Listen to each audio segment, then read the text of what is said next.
40. Make no mistake, Ireland are going to run over these pro-Russians. They have no chance. Ignore the fact we have the second team out.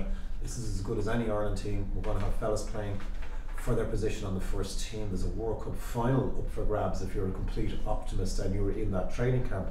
The situation is that the American Eagles got run over in their match. The minnows are tiring. Namibia got run over, and remember this: the American Eagles were still within a shout of that Australian game after 35 minutes before they got absolutely hammered. So something similar is going to happen. And what about first try scorer? Now this is very interesting. The bookies are marking up our wingers as the top scorer, and I think they've ignored watching Russia and trying to analyse them properly. Andrew Trimble strikes me as terrible value at 6-1. One of the best wingers of the tournament has been the Russian Ostrusko. He's big, he's awkward, and he has made every single tackle he's been required to do. Also, the Russian winger with the Dublin accent, that's Vasha Artemiev. He's been on their right wing, and he's been a fantastic defender. Now, the Russians, interestingly, have put Artemiev back to full back. They brought in another winger whom I don't know about, Sinklovich, but nonetheless, I'm betting that he can defend a bit as well. Otherwise, he wouldn't be there. This means that 3 of their best 4 players are in the back 3.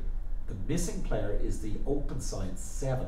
And he is their best player, and he's going to be across again as well. So I don't see how 16-1, 13-2, and 15-2 on Andy Trimble, Keith Earls, and Fergus McFadden represents good value. So I think Ireland are going to be going the other way. We want to be careful, and this is where you must look at the back row. Now, I think Heaslip has a lot to prove. He does a lot of calling on what's going on here, and he's 10-1. Sean O'Brien, look, you're going to get great value out of the Total Tornado if you back him. You know he's going to make yards. He'll make 100 yards tomorrow. Are you going to bet that any of those yards are going to be across the line? Yeah, maybe you should. I also like, and don't understand why Donnacha Ryan would be 18-1 to be a try scorer. He's in a position where there are planned moves for him. He'll be there, he can carry, he's big, and I don't see any reason why you shouldn't be backing him at 18-1 either. So I think 18-1 is the bigger price, but maybe Heaslip as the person taking the call on himself. And anything else catch your eye? Yeah, I'm loving the idea. That they think Ireland will win by so much that the bookies have left themselves wide open to a large bet.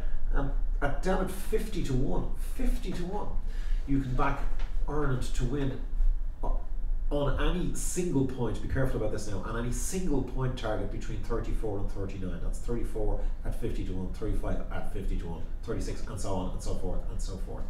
Now, I think this is up where Ireland will be. I'm not necessarily saying we'll win on the handicap. I'm saying that this is very good value for 51 because it's 5 tries out. If Russia scored, it's 6 tries out, and they may just be able to hang on or hang in there enough to do this. Now, you could back more than one. You could try 2 or 3, but certainly the idea of going out to the pub with a 50-1 winner is always good. Keep the small money for it, but keep it in mind it's there. The other one I like is that I think the bookies made a terrible mistake on one particular one, almost clownish. They've put Russia at 4-1 to be the first scorer in the game. Now, if the Russians win the toss, they're going to kick the ball long, and they're going to have a first ruck or whatever inside our territory. Otherwise, if we clear it quickly, they have a good line out. If we have to go back to touch, I think they'll win the first line out. Adam Burns has shown himself to be useful enough from the line out. So there's going to be a bit of possession in our half. If they get a penalty, they could kick it. 4-1, I think, is a decent price.